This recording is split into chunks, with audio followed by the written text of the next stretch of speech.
நம்ம இன்னொரு இடத்துல நம்ம நிகழ்ச்சியில் பேசும்போது சொன்னோம், நம்ம வந்து திமுகவுக்கும் தாவேகாவுக்கும் கொள்கை முரண்பாடே கிடையாது. அதனால தான் தாவேகா ரொம்ப பிரில்லியண்டா எங்களுடைய அரசியல் எதிரின்னு சொன்னாங்க. திமுக பயன்படுத்துகிற அதே வார்த்தை பிரயோகங்களை கூட மாற்றுவதில்லை. சரிங்களா? அப்படியே கள்ளக்காப்பி அப்படியே அடிச்சிருக்காங்க. உண்மை வரம்பு கிடையாது. நீங்க போதா குறைக்கு நாங்க வந்து நம்ம வந்து திமுக எதிர்ன்னு காட்டுறக்கா தீய சக்திங்கிறது ஏடிஎம்கே வந்து கள்ளக்காப்பி அடிச்சு வந்து பண்றாங்க. ஸோ ஐடியாலஜிக்கலா there is no not even a single difference between DMK and TVK. அதனால நம்ம வந்து சிறுபான்மை மக்கள் திரு விஜய் அவர்கள் சிறுபான்மை சமூகத்தை சேர்ந்தவராக இருக்கிறதுனால, ஆமா நான் ஜோசப் விஜய்னு சொன்னவர் அப்படிங்கிறனால சிறுபான்மை மக்களுடைய பேரன்பை பெற்றவராக மாறி இருக்காரு. வந்து சிறுபான்மை மக்களுக்கு ஆதரவு கொடுக்கக்கூடிய ஒருத்தர், சிறுபான்மை மக்களாவே இருக்கக்கூடிய ஒருத்தர் அப்படிங்கும்போது அந்த ஃபர்ஸ்ட் ப்ரையாரிட்டியா வந்து பிளட் இஸ் திக்கர் தன் தி வாட்டர் அந்த கணக்கு தான். அப்போ வந்து நம்ம அங்க போய் நிப்போம் அப்படின்னு பாக்குறாங்க. அது வந்து திமுகவுக்கு பதட்டத்தை ஏற்படுகிறது. அதனால அவங்க நான் தான் பெஸ்ட், நான் தான் உனக்கு காலகாலமா கூட இருந்தேன். ஒரு சின்ன நிகழ்வு சொல்றேன்.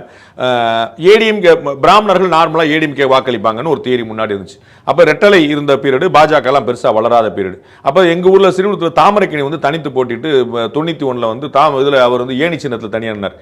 அப்ப பிராமணர்கள் சங்கங்கள்லாம் வச்சு பேசிட்டு நமக்கு வந்து பிராமண சங்கம் மாநில அளவில் முடிவு பண்ண அடிப்படையில் எல்லாரும் ரெட்டலைக்கு ஓட்டு போடணும் அப்படின்ட்டாங்க.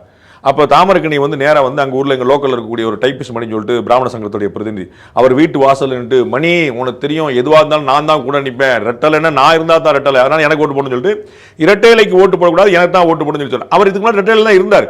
அப்போ அவர் என்ன சொல்றாரு, இரட்டை இலையோ அதிமுகவும் உங்களுக்கு சப்போர்ட் பண்ணுறது இல்லை, தாமரைக்கணி உங்களுக்கு சப்போர்ட் பண்ணுவேன், நான் தான் உங்களுக்கு கூட நிற்பேன் சொல்லி இவ்வளோதான் கணக்கு. இப்போ இவங்க என்ன சொல்றாங்க, விஜய் வந்து கிறிஸ்டியனா இருக்கலாம், ஆனால் நாங்க தான் உங்களுக்கு கூட நிற்போம், உங்களுக்கு புரியுங்களா, நாங்க தான் உங்களுக்கு காலாளமாக கூட, இந்த ஒரு கணக்கு தான். அப்போ சிறுபான்மை மக்களுடைய வாக்கை யார் வாங்குவது அப்படிங்கிற போட்டியில தான் தாவேகா திமுக இந்த கேம் ஆடுது. அப்போ ஒருவேளை திரு ஆதவர்ஜனா சொன்னது பார்த்தா இது வந்து தாவேகாவுக்கும் திமுக அண்டர்ஸ்டாண்டிங்கான வச்சுக்கலாமே தவிர திமுகவுக்கும் இந்து முன்னணியோ ஆர்எஸ்எஸோ பாஜகவுக்கான அண்டர்ஸ்டாண்டிங்கை பார்க்க முடியாது. வாட் வே டிஃபரண்ட் டிவிகே அப்படின்ற இது வருது. நோவே நோவே அதான் சொன்னேன். டிவிகேக்கும் டிஎம்கேக்குமே ஐடியாலஜிக்கல் டிஃபரன்ஸ் அவங்களே சொல்லட்டுமே, என்னை விட்டுருங்க, நான் ஏதோ வெளியில் உட்காந்து சொல்லிடுறேன். அவங்க சொல்லட்டுமே திமுகவோட இத்தனை கொள்கைகள் எங்களுக்கு முரண்பாடு இருக்குன்னு சொல்லட்டுமே. இல்லையே, கொள்கை எதிரி பாஜகட்டாங்களே. கொள்கை முரண்பாடு எங்களுக்கு இருக்கிறதே பாஜகவோட. எங்களுக்கு அரசியல் ரீதியான எதிர்ப்பு தான். அதிமுக மாதிரி தான் நாங்கள். திமுகவை அதிமுகவுக்கு பிடிக்காது, அவ்வளோதான். ஃபார் நோ ரீசன் நாங்கள் முதலமைச்சராக வந்திருக்கிறோம், அவ்வளோதான். எங்கள் ஐடியாலஜியில் எந்த டிஃபரன்ஸ் கிடையாது. கொள்கை எதிரின்னு சொல்லவே ஐடியாலஜி டிஃபரன்ஸ் வித் பிஜேபி.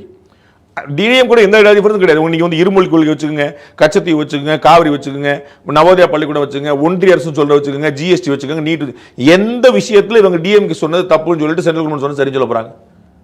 அது எந்த டிஃபரன்ஸும் கிடையாது. அவங்க வந்து சிறுபான்மை மக்களுடைய வாக்கை யார் பறிப்பது அப்படிங்கிறதுல நடக்கிற போட்டி, வேற ஒண்ணுமே.